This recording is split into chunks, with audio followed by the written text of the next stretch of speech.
پھر عبداللہ نے تمام کہانی سچ سچ بیان کر دی۔ بادشاہ نے کہا، سچ ہے، جب اللہ مہربان ہوتا ہے تو چھپر پھاڑ کر دیتا ہے، مگر دولت کو محفوظ رکھنا چاہیے۔ اب تم صاحب مال ہو، آج سے تم ہمارے دربار کے رکن خاص ہو۔ کیا نام ہے تمہارا؟ عبداللہ۔ بادشاہ نے کہا، کتنی عجیب بات ہے، میرا نام بھی عبداللہ ہے، میں شاہ ہوں، تم مچھیرے۔ قدرت کے کھیل بھی نیارے ہیں، کسی کو شاہ بنایا تو کسی کو گدھا۔ پھر ملازموں نے عبداللہ کو نہلا دھلا کر خلعت بادشاہ کی طرف سے انعام میں دیا گیا لباس پہنایا اور اس کے بیوی بچوں کو بھی محل میں لے آئے۔ اب عبداللہ شاہانہ ٹھاٹ باٹ سے رہنے لگا۔ ایک روز سویرے ہی بادشاہ نے دیکھا کہ عبداللہ سر پر ٹوکری رکھے کہیں جا رہا ہے۔ اس نے پوچھا، اتنے سویرے کہاں جا رہے ہو؟ عبداللہ نے کہا، اپنے دوست بحراللہ کے پاس ملنے جا رہا ہوں، جس کی بدولت میرے دن پھر گئے ہیں۔ بادشاہ بولا، لیکن اتنی جلدی کیا ہے؟ اب تم ایک درباری ہو، اس طرح سر پر ٹوکری لے کر چلنا معیوب ہے۔ عبداللہ نے کہا، میں وعدہ نبھانا اپنا فرض سمجھتا ہوں، مجھے ڈر ہے کہ دیر ہو جانے کی وجہ سے کہیں میرا دوست بحراللہ ناراض نہ ہو جائے۔ بادشاہ نے کہا، ٹھیک ہے، تم جا سکتے ہو۔ عبداللہ روزانہ کی طرح بحراللہ سے ملا اور پھلوں کے بدلے ہیرے موتی وغیرہ لے کر نان بائی کے پاس گیا۔ نان بائی اسے تعجب سے دیکھنے لگا، پھر بولا، ارے تم تو گرفتار کر لیے گئے تھے نا، یہ شاہی لباس کہاں سے لائے؟ عبداللہ نے ساری روادات کہہ سنائی۔ اس مرتبہ اس نے ہیرے موتی نان بائی کو دیے۔ نان بائی دریائے حیرت میں غرق ہو گیا، پھر عبداللہ کو گلے لگا لیا اور دعائیں دینے لگا۔ خالی ٹوکری لے کر عبداللہ محل پہنچا تو بادشاہ نے پوچھا، شاید تمہارے دوست سے ملاقات نہیں ہوئی، اس لیے خالی ہاتھ آئے ہو؟ عبداللہ نے جواب دیا، یہ بات نہیں عالم پناہ، ٹوکری بھر کر سمندری دولت ضرور ملی تھی، میں نے تمام دولت اپنے نان بائی دوست کو دے دی، اس کا نام بھی عبداللہ ہے۔ میں دولت اس لیے اسے دے رہا ہوں کہ غریبوں کی مدد کا جذبہ اس کے دل میں قائم رہے۔ میں بھی دولت کی وجہ سے اپنا دل سخت کرنا نہیں چاہتا۔ دولت تو آنی جانی چیز ہے، انسان کا بلند کردار ہی اس کی اصل دولت ہے۔ بادشاہ یہ سن کر بولا، سچ کہا تم نے، ہم تمہارے خیالات کی قدر کرتے ہیں۔ مچھیرا عبداللہ جلد ہی شاہی آداب سیکھ گیا اور حکومت کے کاموں میں ہاتھ بٹانے لگا۔ وہ روزانہ سویرے بحراللہ سے ملاقات بھی کرتا اور پھل دے کر ہیرے موتی بھی لاتا۔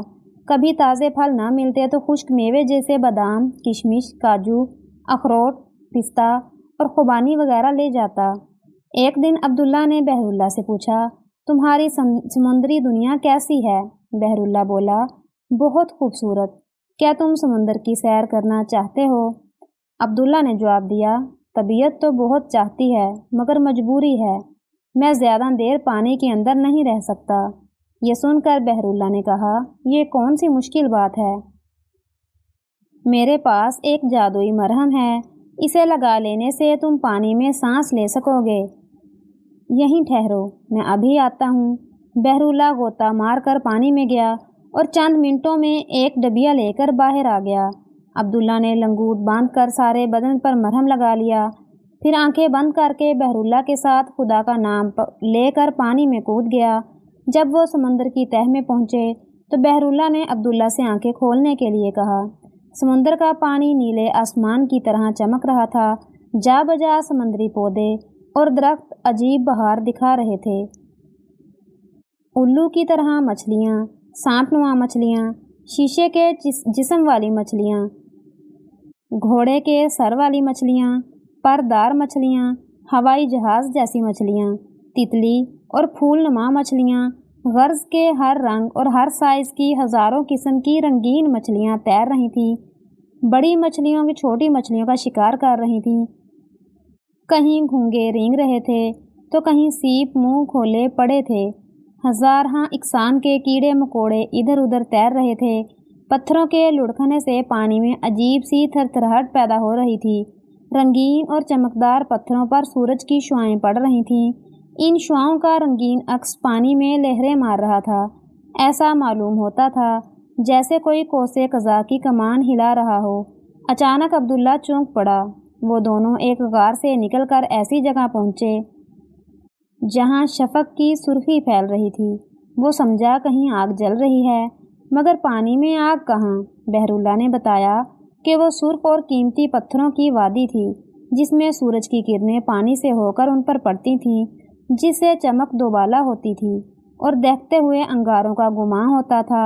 اس وادی میں سفید، نیلے، پیلے، گلابی، کالے، فیروزی اور بھورے رنگ کے بکھرے موتی پڑے تھے۔ عبداللہ نے پوچھا، مجھے اب تک کوئی ابن البحر یا بنت البحر نظر نہیں آئی، نہ ہی کوئی دکان دکھائی دی۔ تم لوگ گزارا کیسے کرتے ہو؟ بحراللہ بولا، یہ علاقہ ایک طرح سے ہماری تفریح گاہ ہے۔ سمندر بہت وسیع جگہ ہے، غاروں میں ہماری مخلوق رہتی ہے۔ رہا دکانوں کا معاملہ تو یہاں اس کا رواج نہیں، کیونکہ کھانے کے لیے مچھلیاں اور دوسرے آبی جانور موجود ہیں۔ عبداللہ نے سوال کیا، لیکن تم لوگ پکاتے کیسے ہو؟ بحراللہ نے حیرت سے پوچھا، کیا مطلب؟ عبداللہ کہنے لگا، ارے بھائی، سمندر میں آگ تو جل نہیں سکتی، پھر مچھلیاں کس طرح کھاتے ہو؟ اب تو بحراللہ اور بھی حیران ہو کر پوچھا، آگ یہ کس چیز کا نام ہے؟ میں یہ نہیں جانتا۔ عبداللہ نے آگ کے بارے میں جب بتایا، بحراللہ بولا، ہم مچھلیاں پکڑ کر کچی کھا جاتے ہیں۔ اس طرح سمندری دنیا کی سیر کرتے ہوئے دونوں منزل تک پہنچ گئے۔ بحراللہ اور اس کے بیوی بچے ایک غار میں رہتے تھے جو بڑی ہی نفاست سے کانٹ چھانٹ کر بنایا گیا تھا۔ بحراللہ نے آواز دی تو ایک خوبصورت سی جل پری باہر نکلی۔ یہ بحراللہ کی لڑکی تھی۔ پھر اس کی بیوی اپنے 2 بچوں کے ساتھ آئی۔ دونوں بچوں کے ہاتھ میں چھوٹی چھوٹی مچھلیاں تھیں جنہیں وہ بڑے شوق سے چبا رہے تھے، بالکل اسی طرح جیسے زمین کے بچے کلفی کھاتے ہیں۔ جل پری نے جب عبداللہ کو دیکھا تو ہنسی کے مارے پانی میں لوٹ پوٹ ہو گئی۔ بحراللہ کی بیوی اور بچے بھی مسکرا رہے تھے۔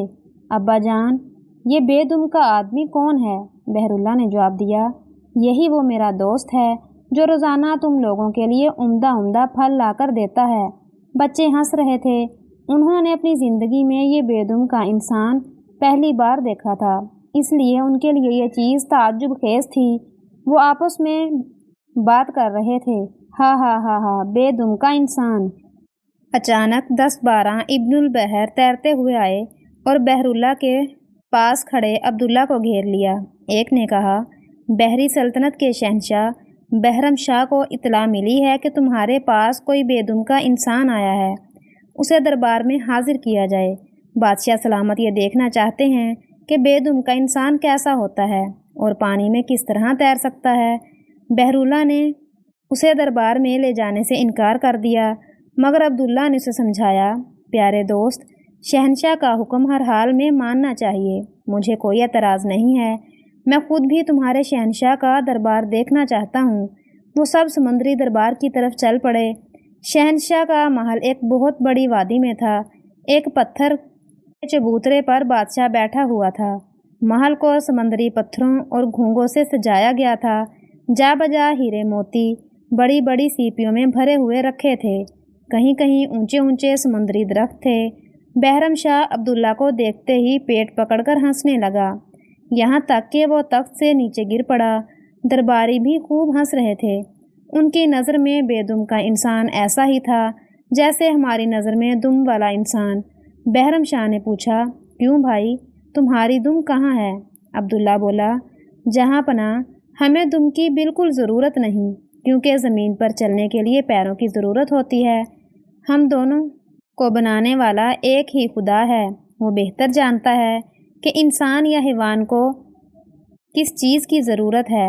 ہم تم پر چرند پرند سب اس کے کارخانہ قدرت میں ڈھلے ہوئے ہیں، اس لیے ہمیں کسی کا مذاق نہیں اڑانا چاہیے۔ بحرم شاہ سنجیدہ ہو گیا اور درباری بھی خاموش ہو گئے۔ وہ بولا، اے نیک بخت انسان، ہم اپنی ہنسی روک نہ سکے۔ ہنسنا رونا بھی تو فطری عمل ہے جو ہمیں خدا نے عنایت کیا ہے۔ خیر، ہم تم سے مل کر بہت خوش ہوئے۔ کہو، کیا چاہتے ہو؟ میں اپنی زمین پر واپس جانا چاہتا ہوں۔ بحراللہ نے کہا، جہاں پناہ، میرا دوست بھوکا بھی ہوگا، یہ ہماری طرح کچی مچھلیاں نہیں کھا سکتا۔ یہ لوگ آگ جلا کر کھانے کی چیزوں کو اس پر پکاتے ہیں جو بڑی مزیدار ہوتی ہیں، جو ہمارے یہاں نہیں۔ مجھے یقین ہے کہ میرا دوست زمین کے تحفے آپ کے لیے بھی مہیا کرے گا۔ عبداللہ نے وعدہ کیا کہ وہ ضرور بحرم شاہ کے لیے پھل وغیرہ لا کر دے گا۔ بحرم شاہ اس ملاقات سے بہت خوش ہوا اور سمندر کے موتی تحفے میں دے کر عبداللہ کو روانہ کیا۔ بحراللہ اور عبداللہ واپس گھر آئے۔ عبداللہ نے بحراللہ کے بچوں کو پیار کیا اور پھر بحراللہ کے ساتھ سمندر سے واپس آ گیا۔ اس نے کپڑے پہنے اور بحراللہ سے جدا ہو کر محل پہنچا۔ بعد میں عبداللہ نے وعدے کے مطابق بہت سے میٹھے میٹھے پھل اور خشک میوے بحرم شاہ کی خدمت میں پیش کیے۔ ان کے بدلے میں اسے سمندر کے ہیرے موتی ملے۔ اس طرح عبداللہ زمین پر شاہ عبداللہ کا اور پانی میں بحرم شاہ کا دوست بن گیا اور اپنی زندگی بڑی شان سے گزارنے لگا۔ پیارے دوستو، اگر سٹوری پسند آئی ہو تو سٹوری کو لائک اور شیئر کرنا مت بھولیں اور مزید اس طرح کی ویڈیوز کے لیے میرے چینل کو سبسکرائب کریں اور کمنٹ سیکشن میں اپنی قیمتی رائے کا اظہار لازمی کریں۔ جزاک اللہ۔